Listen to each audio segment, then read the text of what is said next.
दोस्तों सोचिए, अगर दुनिया का 20% तेल जहां से गुजरता है, अगर वो रास्ता अचानक से बंद हो जाए और अगर एक कमज़ोर देश ये कहे कि अब से दुनिया मेरी शर्तों पर चलेगी, तो क्या होगा?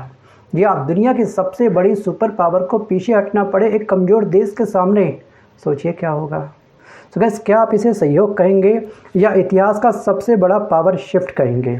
जी हाँ, आज सुबह 9 बजे जो हुआ वो सिर्फ एक सीज़ फायर नहीं था, बल्कि एक ऐसा मोड़ है जो आने वाले 10 साल की दुनिया बदल सकता है। सो गाइस, ईरान और संयुक्त राज्य अमेरिका के बीच में 2 हफ्तों के लिए सीज़ फायर हो चुका है, लेकिन ये कोई आम समझौता नहीं है, ध्यान रखिएगा, क्योंकि पहली बार शर्तें सुपर पावर ने नहीं बल्कि ईरान ने तय करी है। सो गाइस, अब जानते हैं दोस्तों कि आखिरकार क्या हुआ पिछले 24 घंटों में। यहाँ रात भर भारी हमले हुए थे, सिविल इंफ्रास्ट्रक्चर टारगेट किए गए थे और फिर अचानक से सीज़ फायर हो गया। डोनाल्ड ट्रंप ने खुद घोषणा की है इस बात की कि हम 2 हफ्ते तक हमला नहीं करेंगे ईरान के ऊपर, लेकिन असली ट्विस्ट दोस्तों यहाँ पर यह है कि स्ट्रेट ऑफ हॉर्मुज़ खुलेगा और इस बात को ईरान मान भी गया, लेकिन कंट्रोल रहेगा ईरान के पास। दुनिया का 20% तेल इसी रास्ते से गुजरता है। जी हाँ, हर दिन करीब 17 से 18 million barrel oil per day यहाँ से अन्य देशों तक पहुँचता है। मतलब कि ये रूट एक तेल की नस है, तेल की नली है और एक वॉल्व है, और अब ईरान के हाथ में इसका पूरा का पूरा कैसे कंट्रोल है।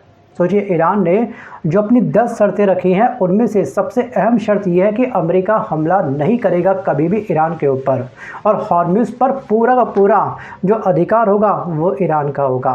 सभी आर्थिक प्रतिबंध उसके ऊपर से हटेंगे, न्यूक्लियर पावर के खास तौर पर या उसको ये राइट दिया जाएगा ईरान को, और जितना इस जंग में इसका अब तक खर्चा हुआ उसकी भरपाई अमेरिका करेगा। सोचिए, दुनिया में पहला ऐसा कोई देश रहा है, कमज़ोर देश, जिसने आंखों में आंख डाल करके अमेरिका को अपनी शर्तें सुनाई है। सोचिए, और यूएन के प्रस्ताव खत्म होंगे, इसने ये भी कहा है, और ईरान को नुकसान का मुआवजा मिले, अमेरिकी सेना क्षेत्र से हटेगी, यानी कि जो देश कल तक दबाव में था आज वो अपने शर्तें लिख रहा है और सुपर पावर देश को सुना भी रहा है, वो भी आंखों में आंखें डाल करके। और दोस्तों, ईरान इजराइल और ईरान वर्सेस अमेरिका के बीच में जंग को 35 डेज़ पूरे हो चुके हैं, और इस जंग की वजह से एक नेगेटिव इम्पैक्ट हमारे भारत देश के अंदर भी बहुत अधिक पड़ता हुआ हमको दिखाई दिया था। ये मैं बात कर रहा हूँ एलपीजी गैस सिलेंडर के बारे में। जो मजदूर लोग शहरों में जो अपना काम करने, अपने रोजगार की तलाश में जो आए थे, उन्होंने अब रिवर्स प्लान कर लिया है, वो अपने घर वापस पहुंच चुके हैं, क्योंकि यहाँ पर जो गैस मिल रही है वो ब्लैक में मिल रही है और कुछ जगह पर गैस मिल भी नहीं रही है लोगों को, इसलिए उन्होंने क्या करा, रिवर्स प्लान कर लिया। और जिनके पास कोई सेकंड ऑप्शन नहीं था कहीं जाने का, तो वो वहीं पर गैस एजेंसी के बाहर एक लंबी लंबी लाइन लगा रहे थे सिलेंडर लेकर के, क्योंकि क्रूड ऑयल इस जंग की वजह से पहुंच चुका था $150 पर बैरल।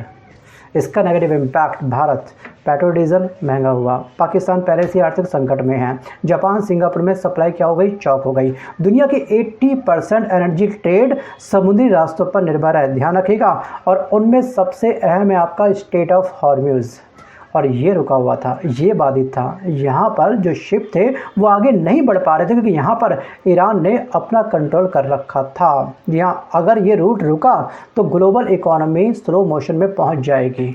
इसका जीतता जागता एग्जाम्पल हमने इन 35 दिनों के अंदर देख लिया है। और सबसे चौंकाने वाली बात दोस्तों क्या रही कि ईरान की जनता कि हज़ारों लोग सड़कों पर हैं। यहाँ इस समय खुशी का माहौल है ईरान के अंदर, और यहाँ पर ईरान की जनता ने ईरान की सरकार का भरपूर सहयोग दिया है। यहाँ पुलों पर ह्यूमन चेन न्यूक्लियर साइट के बाहर प्रदर्शन हो रहा है। यह मैसेज बिल्कुल साफ है कि अगर देश बचेगा तो हमसे होकर बचेगा। सो गाइस, ये सिर्फ युद्ध नहीं, ये एक्चुअली साइकोलॉजिकल वॉरफेयर है, और इस वॉरफेयर के अंदर पाकिस्तान बना है मीडिएटर। रूस और चीन ने यूएन में समर्थन दिया, जिसकी वजह से इजराइल खुश नहीं था। जी हाँ, आपको याद होगा ट्रंप के अगेंस्ट भी, जी हाँ, वहाँ की अमेरिका की जो संसद, जिसे हम कांग्रेस के नाम से जानते हैं, वहाँ पर 25th अमेंडमेंट स्टार्ट हो चुका है। अगर 2/3 वोट अगर ट्रंप के फेवर में पड़ गए तो ट्रंप की सत्ता बच जाएगी, वरना ये भी आउट हो सकता है, क्योंकि ट्रंप ने ना इस जंग को रोकने के लिए यहाँ कोई भी खास कदम नहीं उठाया। इनफैक्ट जंग को भड़काने के लिए इसने काफ़ी अजीबोगरीब बेतुके बयान दिए हैं। डेली इसने वो स्टेटमेंट दिया जिसकी वजह से आग हमेशा जंग की भड़की है और भी अधिक। सोचिए, जंग थी ईरान इजराइल के मध्य है, ये उसमें कूद पड़ा। जंग हो रही है रूस यूक्रेन के मध्य है, ये उसमें अपनी टांग फंसा रहा है। चाहिए क्या आखिर ट्रम्प को? क्या इसी को बोलते हैं विनाश काले बुद्धि? मतलब अपने घर की आग तो संभल नहीं रही है। सोचिए लास्ट 1 साल में अमेरिका की जनता इस ट्रम्प की सरकार के खिलाफ 3 बार प्रोटेस्ट कर चुकी है। चौथा प्रोटेस्ट अब स्टार्ट हो चुका है। कहीं ऐसा ना हो कि जब जनता सड़कों में आती है ना तो बड़ी से बड़ी सत्ता धराशायी हो जाती है। उसका एग्जाम्पल हमने देखा था बांग्लादेश के अंदर, उसका हम एग्जाम्पल देख चुके हैं कई बार पाकिस्तान के अंदर, उसका एग्जाम्पल हम कई बार देख चुके हैं श्रीलंका के अंदर। ऐसे बहुत सारे देश हैं। अब चंद दिनों के अंदर जनता ने तख्ता पलट कर दिया।